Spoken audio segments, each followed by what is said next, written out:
presenter is today. Yeah. More on Monday. It will be Cyril. Can you hear me? Yes, I can. Can you hear me? Yeah. Oh, sorry. And no, try again. Can you hear me? Yes, I can hear you. And you? Yep. Okay. Loud and clear. Okay, so we are free to start. Good, thank you. Thank you. I'm sorry that I'm unable to be with you today physically. I'm speaking from Ukraine, from Kyiv, and I'm going to talk about the Ukrainian situation and in a more general context of persecutions. So I wanted to share with you some thoughts about the applicability of a method and approach and movement which is known as Truth and Reconciliation, which became known as a very successful case in South Africa. Actually, my own story of getting know this movement started in, I believe, in 2006 when I was in Porto Alegre participating in the General Assembly of the World Council of Churches, and we had a chance to meet then Desmond Tutu. He was there, and it was a wonderful experience and really like a once in a lifetime experience. He inspired us to think about this this movement, which he chaired in South Africa, following the mandate coming from Nelson Mandela. As you probably know the story, that they were friends, and after Mandela became the president, the first president of South Africa after apartheid fell, so he asked Desmond Tutu basically to chair this commission, which was supposed to reconcile the groups that were segregated from each other, the whites and the blacks, the segregation that had been enforced, and of course by the white group. And this is a success story. It is believed to be a success story indeed, and it's one of the best examples of how truth and reconciliation works in the world. But South Africa was not the first case, as you probably know, when this movement started. It started actually in South America, in Argentina, following the Dirty War, and in some other countries. And in South America, the story was not as much successful as it would be in South Africa, because yes, there were persecutions, there was violence, there were even genocides, like for example in Guatemala, the genocide against the Maya people that claimed over 200,000 lives of Maya people, yet still the Maya people expect justice to be served for them. I was recently visiting those areas. I've been like to Guatemala, to Belize, to Yucatan, where Maya people live, and you still see how unsatisfied they are with the outcome of justice, even though many years have passed. The same is with other instances of faith of truth and reconciliation that happen across the globe. I would say that another successful story of truth and reconciliation comparable with the case of South Africa is Canada. It's the case of a developed country which committed crimes against the first people, local people. As you know, the children were taken from their families, or the children of the first people were taken from their families and placed to boarding schools, where they were re-educated, kind of brainwashed, basically. They were forced to forget their language. They were forced to speak only English language. They were civilized, as it were. And it happened until relatively recently. And many people died. Many children died in those boarding schools. And the government of Canada started the same process of truth and reconciliation in order to reconcile those who were in charge of those schools, who actually perpetrated this violence and the victims of the violence. Well, in the case of Canada, it's often the victims are not anymore like they used to be children, and now they are grown-ups, and still they seek for justice. So all those stories which I began learning following my meeting with Desmond Tutu in Brazil inspired me to consider a possibility of bringing the same process to Ukraine. We had, I think, a need for such reconciliation process following the Revolution of Dignity, what we call the Revolution of Dignity in 2014. At that time, as you probably know, there was like a big story in the world media. There was a popular revolt against the president of Ukraine at the time, Viktor Yanukovych, who like redirected the country from European Union towards Russia, and there was like a popular unrest, and people poured to the main square of Kiev, the so-called the Maidan of Independence, or just simply Maidan, and that's how it became known as Maidan. And they protested, stood in the winter, like in the freeze of the winter, for months. Some of them were killed by the government groups, and eventually they managed to oust Yanukovych. And there was like this division between two groups of people in Ukraine. Yes, the one group was those who protested, who suffered, who were persecuted, and those who actually persecuted or supported the persecution. Well, following this, the Maidan actually put in use this divide in order to start his proxy war against Ukraine, claiming that one part of Ukraine was dissatisfied with the change of the regime, and that's why he wanted to protect it. And basically the idea of truth and reconciliation would be, before anything bad would happen, to start a process of reconciliation between those two groups. It did not happen, this reconciliation, unfortunately, even though at that time actually I was in negotiations with the colleagues from some universities in South Africa to invite Desmond Tutu to come to Ukraine, but well, he was old already and soon he died, as we know, and this did not happen anyways. Now the big question for us in Ukraine, now with the big war, which continues, which goes on and which does not stop, even though it is not as much reported in the media as previously, like we live almost every night through the situation of ballistic missile attacks, like air raids. The drone just fly over my house just in the night, and people have to stay in the basements or in the metro stations, so forth. Like just like last week, I think around 50 civilians were killed in those raids just in the Kiev region. So it continues, and the question is how it is applicable now in Ukraine. Well, the truth and reconciliation is basically is not designed to deal with the interstate or internation conflicts like the war between Russia and Ukraine. I don't think, and there is more or less a consensus in Ukraine that probably we will not need truth and reconciliation process with Russia, because other mechanisms need to be applied when it comes to Russia and Ukraine. But truth and reconciliation is still needed internally in Ukraine, because, as you know, parts of Ukraine, like vast parts of Ukraine, are under the occupation, and there is a great deal of collaboration with the occupying forces in Ukraine. There are many Ukrainians who decided to side with the Russians, either by choice or they were forced to do so without choices. And the question will be what to do with those Ukrainians after the war is over. And I believe we will need the process of truth and reconciliation in dealing with those groups of people. The question, however, when we compare the situation in Ukraine with the situation in South Africa, where the church played a key role in South Africa. And on the one hand, yes, there were churches who were complicit in the crimes of apartheid.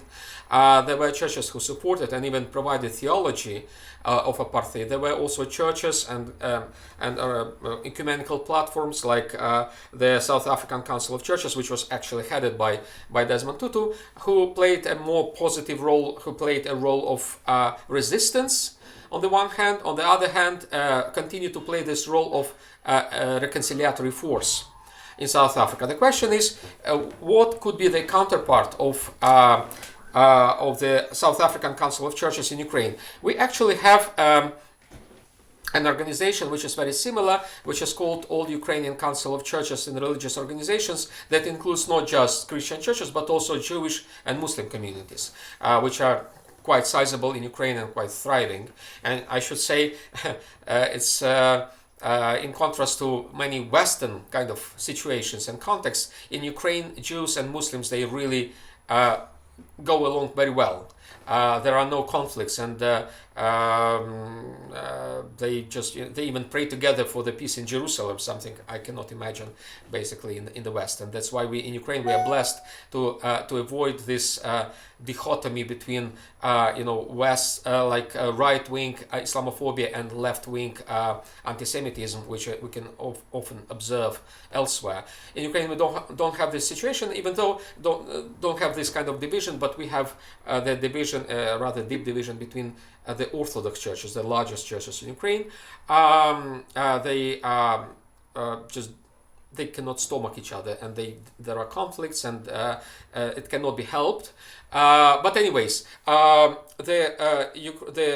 all Ukrainian Council of Churches and Religious Organizations tries to serve like a bridge between those different organizations, and I would say that it's one of the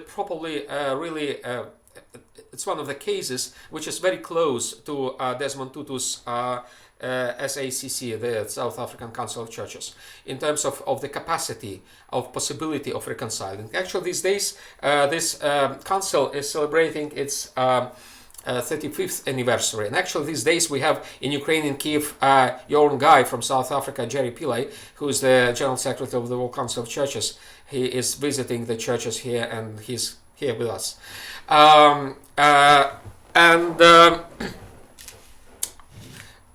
It's kind of one of the possibilities, like this council can serve as a facilitator of reconciliation, of truth and reconciliation in Ukraine. The question is about other churches.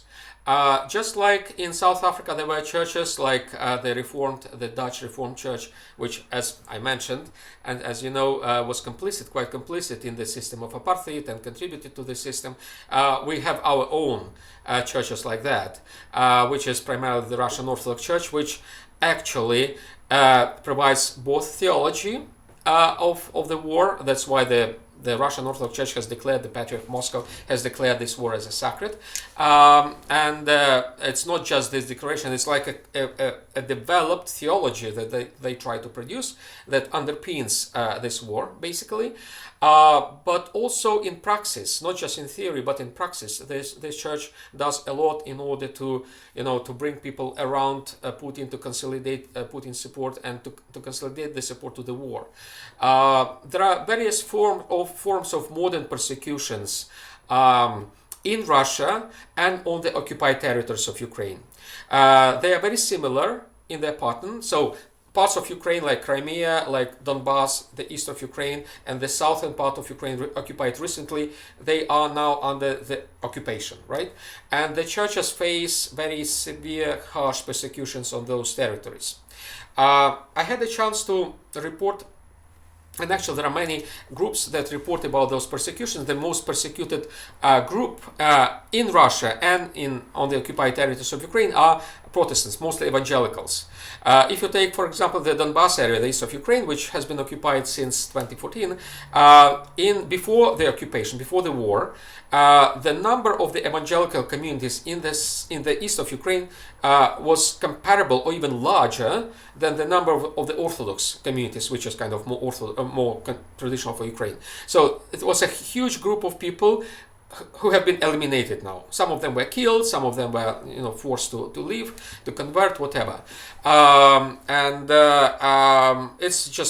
It has been reported by the evangelicals, also in the United States. I had a chance like last February to participate in the International Religious Forum summit in Washington DC, and I saw almost an obsession with China there. They actually tried to prove that China is the worst persecutor of Christians, in the world. And I argued it's not, because it's, Russia is probably the worst one. Because if you compare, the data, raw data regarding the persecution and the patterns of persecution in Russia and China, China is quite far behind Russia. But, well, not many people are interested in Russia in Trump's DC because, for obvious reasons, many Russians are considered to be friends by many evangelicals and especially in the political establishment in DC. So it's not politically expedient to speak about Russia as the main persecutor, while it is. So there are different forms of persecution in Russia. Starting with silencing priests. So the Patriarch of Moscow, Kirill, introduced a so-called prayer for peace, which is basically a prayer for the victory of Russia, where every priest in every community is supposed to pray for the victory of the Russian weapons in Ukraine. Those who drop this prayer in the liturgy, or those who change the word victory with the word peace, praying for peace, not for victory, but for peace, they get just like condemned, defrocked, and they lose their priesthood, and they have to go to exile. Sometimes they get persecuted and they end up in jail. I was very close, I was a priest of the Russian Orthodox Church. I was quite close to Patriarch Kirill, and I was defrocked by him. As a part of those persecutions. And in addition to that, I was declared by the Russian Ministry of Justice as the foreign agent, which is like a black label on a person, that the person cannot basically function, and usually if they don't leave Russia, they end up in a prison. I'm a Ukrainian citizen. I was never a Russian citizen, but they applied even to me this kind of title of a foreign agent, which speaks about the synchrony, the synchronous attitude and policies of the Russian Church and of the Russian state towards the priests who dare to stand out and to protest and to do something which they are not supposed to do according to Patriarch Kirill. So it's like a perfect synchronization of activities. So on the one hand, Kirill defrocks a priest, and soon after that the state comes after that priest, bringing him to a prison or forcing him to leave the country, or at least declaring that priest as a foreign agent, like in my case. But my case is not really the severest one, because there are cases which are much, much worse, when priests get imprisoned or get killed. It happened on the occupied territories several times. We have those cases reported. We have those cases documented. When, say, I met personally 2 Greek Catholic priests who were captured on the occupied territories. They were brought to prison, and they came from prison. They were released from prison. They came really skeletons, like shadows, of a person of a person. It's a general pattern. When we release our Ukrainian prisoners of war from the Russian prisons, they come as skeletons, and there are terrible stories.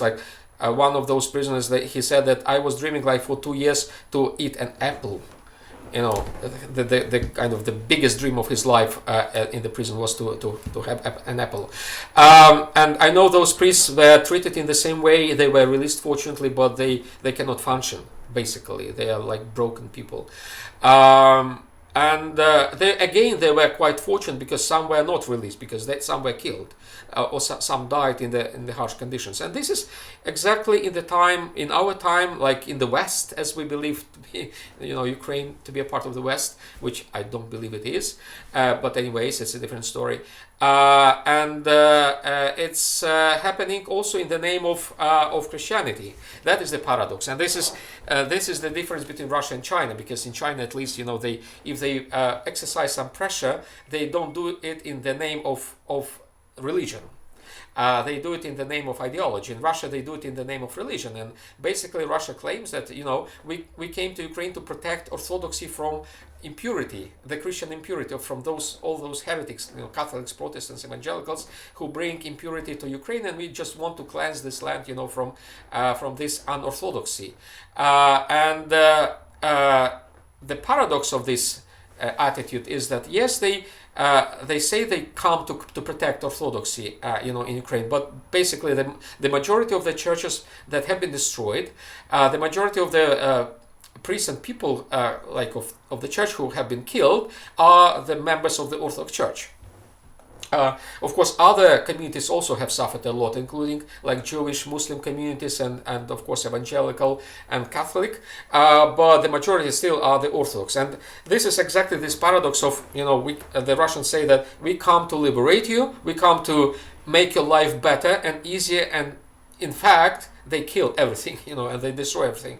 As they say that we came here to liberate Donbass from the Ukrainian Nazism, as they say. And the result in Donbass is it's just it's scorched land. Nothing is there. I've been there. I visited the place. It's unlivable anymore. And this is happening in the name of, as it were, of religion. And this is a kind of persecution, a very strange persecution, that it happens in the name of religious freedom or in the name of religion, and people suffer. People probably suffer more than in the case of the persecutions in the name of non-religion, like in the case of China or elsewhere. I would argue that it's even worse than in the time of the Soviet Union, literally, because in the Soviet Union, I remember very well. I myself, I became Christian in the end of the Soviet Union. I remember the time when I had to find a copy of the Bible. It was impossible to find a copy of the Bible. I really, I read the Bible through the excerpts published in different popular magazines, like science magazines. That was the only available source, to read the Bible. But still, then I could find a Bible, I could read it, and it was a Protestant Bible. Probably, what we call the Protestant Bible. I converted to Orthodoxy, reading the Protestant Bible. But actually, I was able to find and to read a Protestant Bible. When the Russians came to Donbass, they burned the Protestant Bibles. They said they are heretical, and that's why we need to burn them. Even the Soviets didn't do this, And the Soviets at least pretended that they said that we do it, because we believe that religion is obsolete. It's irrelevant. The Russians say religion matters than anything else, and they come and kill religious people, and they burn Bibles. So that is kind of the paradox of the persecutions that we live through. I don't have much time, I understand, to tell all those stories. There are many stories, and there are many reports. Those I just wanted to bring some personal witnesses, some personal stories, just to give you an idea what is going on. And I don't know how much time we have for Q&A, but I'll be happy to answer your questions if you have any. Thank you. Thank you so much, Cyril. We have a few minutes for comments and questions. So, James first. Cyril, thank you for your Speak up, James. Pardon me? Oh, loud. Sure. Thank you very much for your presentation, and I'm curious to know if in one sentence you could summarize what your paper was about, just so we can encapsulate it. What would it be? Yeah. Well, actually, I prepared a paper about the truth and reconciliation in more detail. But after I listened to your presentations about the persecution, I decided to add the persecution part of it. So basically, it's about truth and reconciliation, the reconciliation and the role of the churches that the churches can play. And my point is that we need truth and reconciliation in Ukraine, but we have to be cautious what kind of churches we want to involve in this truth and reconciliation process. There are churches which are complicit. which are perpetrators, which cause persecutions, and therefore I doubt they can help us, in the truth and reconciliation process. But there are also platforms, just like in the case of South Africa, the South African Council of Churches, that can be helpful.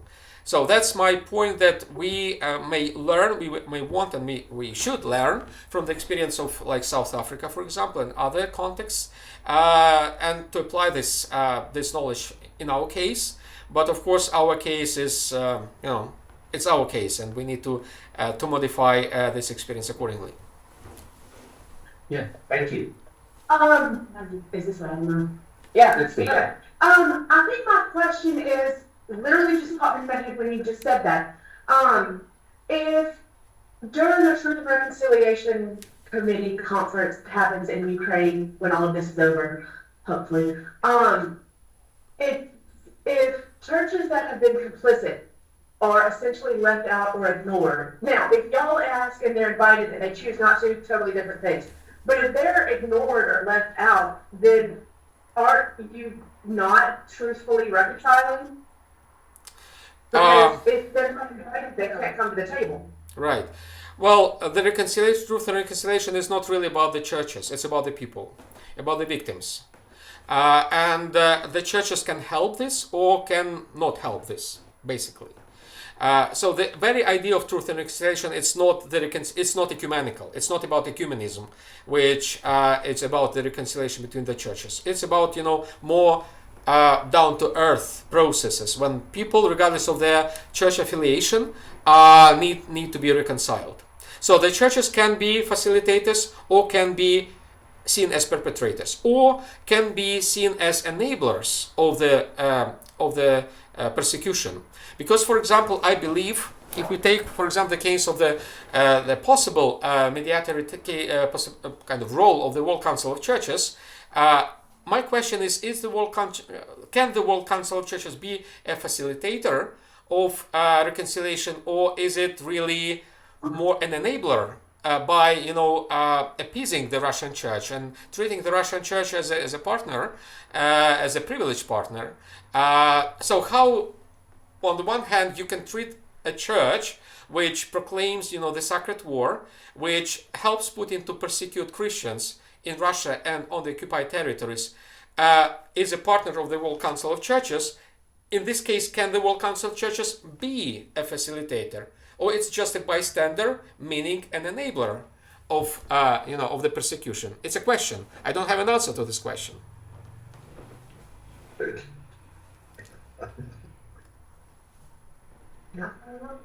Yeah, sure.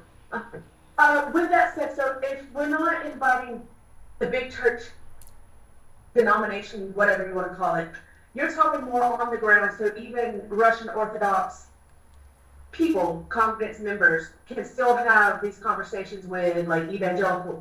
You're not cutting them out completely, but you're not necessarily having leaders of the church. I think my concern is thinking of in the American context, if we're looking towards racial justice and stuff, if I completely cut out white evangelicals because their cultural toolkit basically is no, bro, I'm not going to do that. Sorry for the very American accent.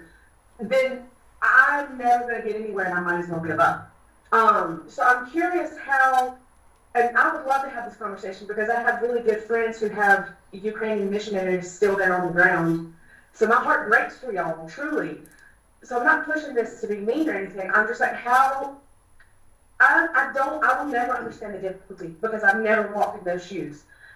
But as somebody that wants to help, but not come across as white saviory, I'm trying to figure out how you're going to have a Truth and Reconciliation Committee if the people that have been persecuting aren't involved at some level, whether as leadership of bishops or priest or someone. Yes, good question. My brief answer would be, imagine Poland and Germany. They went through a very difficult process of reconciliation because a lot of Poles were killed in the World War II by Germans. So the question is, for example, basically, if I can re-render your question, is imagine the process of reconciliation between the German and the Polish people. What would be the role of the Reichskirche in this process of reconciliation? Can you exclude the Reichskirche, Kirche, which actually supported Hitler and facilitated this entire massacre? What would you No, say? but I will say, oh, I love this conversation. Yeah. Yeah.